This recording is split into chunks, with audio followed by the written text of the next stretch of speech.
Nandigama municipal chairperson ఎన్నికలో మరో twist నెలకొంది. తాను సూచించిన కౌన్సిలర్ సత్యవతి పేరుపై బీఫామ్ వస్తుందని ఆశించిన ఎమ్మెల్యే తంగిరాల సౌమ్యకు అధిష్టానం షాక్ ఇచ్చింది. అటు ఎమ్మెల్యే ఇటు ఎంపీ సూచించిన పేరు కాకుండా మధ్య మార్గంగా 10వ వార్డు కౌన్సిలర్ మండవ కృష్ణకుమారి పేరు మీద బీఫామ్ అధిష్టానం పంపడంతో ఎమ్మెల్యే సీరియస్ అయ్యారు. కౌన్సిలర్స్ను తీసుకుని నేరుగా ఎన్నిక జరిగే జగ్జీవన్ రామ్ భవనానికి హాజరయ్యారు.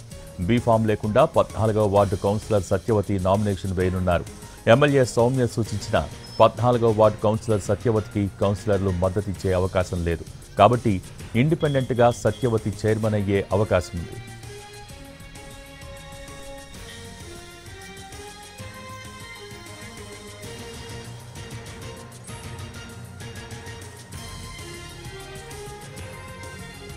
ఓఎస్ఎస్ ఫర్టిలిటీలో సైన్స్ ఇంకా ఓఎస్ఎస్ హెల్ప్ తో ఎందరి కలలు నిజమయ్యాయి. In the good hands of science. Mummy daddy అవ్వాలంటే ఓఎస్ఎస్ కి కాల్ చేయండి.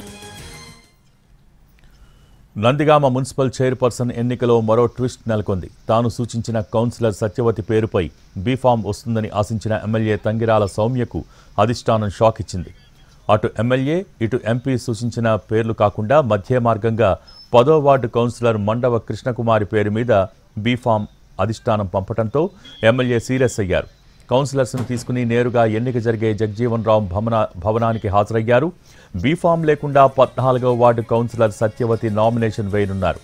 ఎమ్మెల్యే సౌమ్య సూచించిన 14వ వార్డు కౌన్సిలర్ సత్యవతికి కౌన్సిలర్లు మద్దతిచ్చే అవకాశం లేదు. కాబట్టి ఇండిపెండెంట్గా సత్యవతి చైర్మన్ అయ్యే అవకాశం ఉంది.